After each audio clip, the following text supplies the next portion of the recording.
you always wanted to serve in the diplomatic service? Was that always your dream? No? How did you champion it? Like many people, Yeah. I started somewhere and ended up somewhere else. At first, I didn't quite know what I wanted to do. I just knew that I didn't want to do what my parents told me to do. Okay. Teacher, music teacher.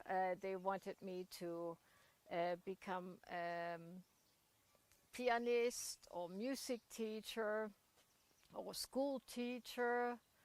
I don't know what else they had, but anyhow, I knew that for musician I didn't have enough talent. Okay. I knew that, and I wouldn't want to end up having 40 years of teaching piano to young children or something like that. So, and some other things that were just not exciting me. And I remember one time I was at a friend's house, and a friend told me that her sister was studying social work. And I got so intensely jealous, and I knew I wanted to do this, and I didn't allow myself because I thought, oh, it doesn't have a very good status, it's not paying that great, and then I just said to myself, this is what I want, this is what I'm going to do. And then I did a couple of internships. Yeah. I liked it a lot, and I just applied to university and I got my degree there, and I loved every moment of it. I also worked for some time in the field. I liked it a lot. And from social work, I went into, so I started with working with children first, and then I got into a field more into sociology, and I worked with juvenile offenders. So I worked as probation officer, I worked in the courts and prison system, and I saw the very strong injustice in the system, the bias towards poor people, marginalized groups. And I said, as a social worker, you're only dealing with an individual case, but you never go to the root cause of the problem. And I had so many cases where I said, this person is innocent, it's the circumstances.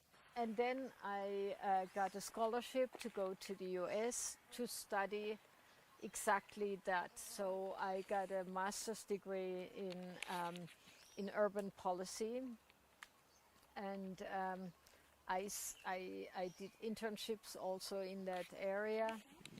And at one point, I did also an internship at the UN in juvenile justice. In my field, I worked for New York Police Department. I worked for 1 year, actually not 1 or 2 years, with street children in New York.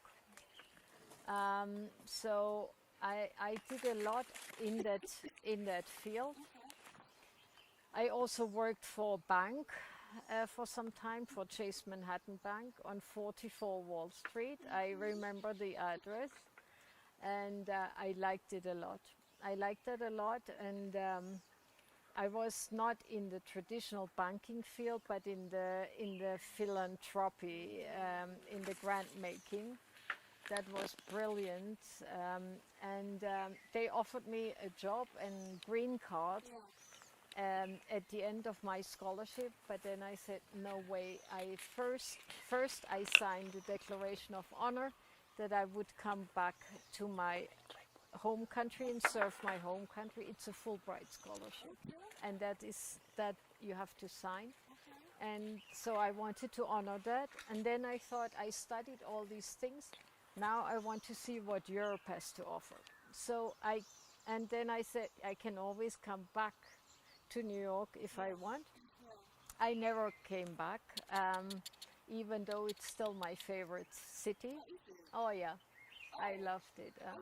Every minute of it. Yeah. I felt as if my fingers were stuck in a electric socket like that. I like that. Yeah, to be supercharged 24 hours. You loved it. Yeah, but then coming back to Europe, I got an offer from the German government to work as young professional officer in the UN. So I accepted that to go to Vienna, and I worked there with an Iron lady, an Undersecretary General. She looked exactly like that with the small handbag and the Thatcher type. And so that's how I got into international, into the international career. And so from the social side, I went into the policy, and from there to the international, and then from the UN onwards, I always worked international. And then I worked for the German development program for some time. I worked for UNICEF, and at one point when I was still in Vienna with the UN, I saw in the newspaper an ad for a concours, that's a selection procedure to become an EU official. And at that time I thought, well, why don't you apply? It's always good to have options in life. So I applied, I got it, but then I was invited once for an interview, and I thought, Jesus Christ, I will never go to Brussels. It's so boring, it's a very drab city, and what I was offered was very boring. I said, no way, Jose, this... So I completely turned my back and worked different international jobs, like with the GIZ and others, and they... after some time, they contacted me and said, we closed the list.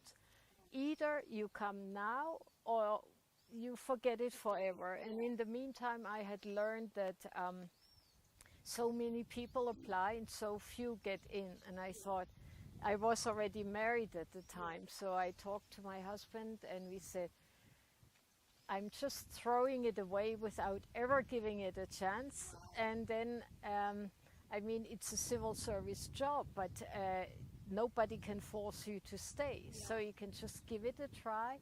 If you don't like it, you just get out. So I said, okay, let's give it a try. And then here I was. I'm, since 1995, an official of the European Union. So I started in the Council